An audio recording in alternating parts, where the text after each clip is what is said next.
Hi guys, thanks for tuning into the channel today.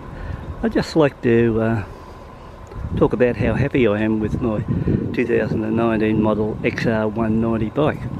So far it's done everything I wanted to do, and I'd rate it as an extremely good bike for around town or off-road work.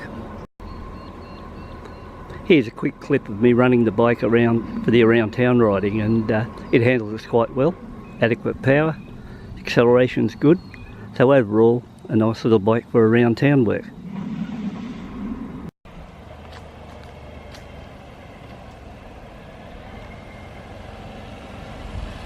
Only is it pretty good around town, it's pretty good out on the dirt roads around this area too. So here it is running along one of the dirt roads just a few kilometres from where I live.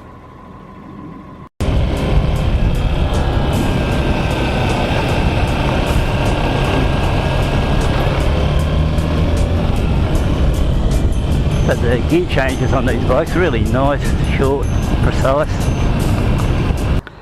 Now if you happen to wonder, well, what's this bike out on the road and cruising along?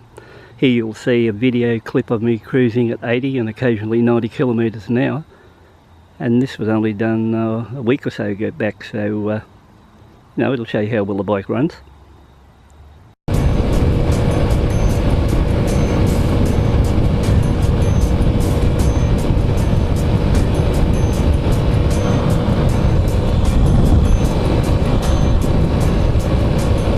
Give reverse to 90. And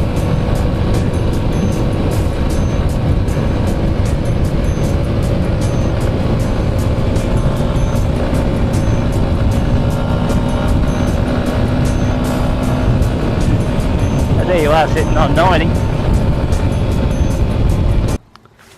Next up, it's outright dirt track and rough scrub riding, and here I am out in Ophir, New South Wales, running on one of the tracks, or one of the many tracks around the Ophir district. So it'll give you an idea then how well it pulls and runs up the hills, down the hills. It's very sure-footed.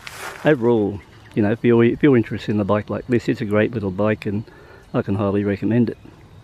Climbs up the hills good.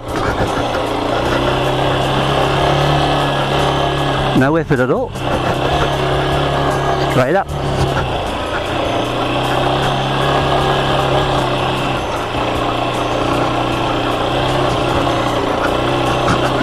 Pretty good, really. You can tell it's working harder in second gear, but in the first gear, bounces over these quite well.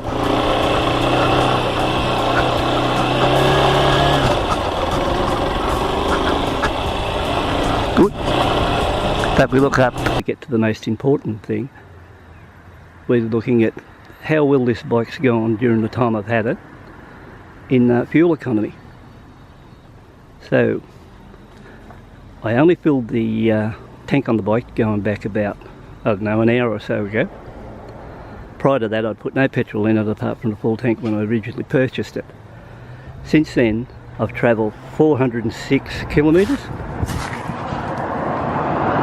I'm in Australia, and here the fuels are pretty good quality, but I've been running 95 RON in the bike, and those areas where I showed you earlier on, that was all on the same tank when I've been riding it around. So to give you some idea, it's been calculated out now that I'm very close to, or just on, 45 kilometres to the litre.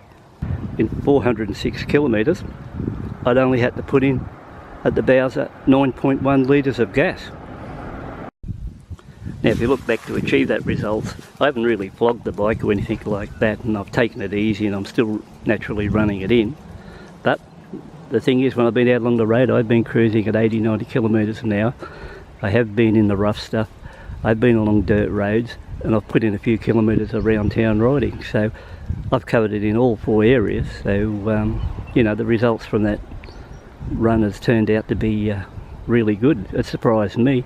I thought at one stage I may have been getting around 30 to the litre or something, but it's a bit misleading when you look at the fuel gauge, because it drops down into the low area and it sits there for a long time, and in the end you decide to yourself, oh well, I better fill her up with gas. And more importantly, the bike's been just trouble free. Just press the button and away you go. whether you're going out along the road. Cruises easy at 80, 90. I'd say once it's running, it'll easily cruise at around 100 kilometres an hour. So I think for the money, you know, you get yourself a really good little bike here. And if you only had one bike, you know, I think this one would still be make most people happy. For those who haven't seen the review or anything on it before, this is the Australian model, what they call the ag bike. Overseas known as the XR190L, and they come in here for around about $5,000 right away. What I haven't fitted to it yet, it's supposed to have its carrier rack over the headlight and guards around the brakes and clutch lever, but I've got them, but I haven't fitted them yet. But apart from that, it's a great little bike. And I almost forgot one of the important things too. I'm running a competition at the moment, or a giveaway, which is Buckbuster handguards valued at $200 or $200 cash, and it's available to anyone worldwide. All you have to do is subscribe to the channel, hit the notification bell, and write on the comment section.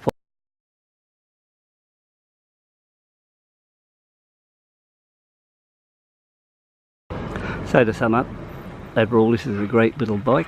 It's easy to chuck around at around the 140 kilo mark. It'd suit people more experienced in the riding style or novice alone. And either way, I don't think you can beat this little bike to have a bit of fun on. So keep that in mind if you're out after a nice little bike. This could be the one you're looking for.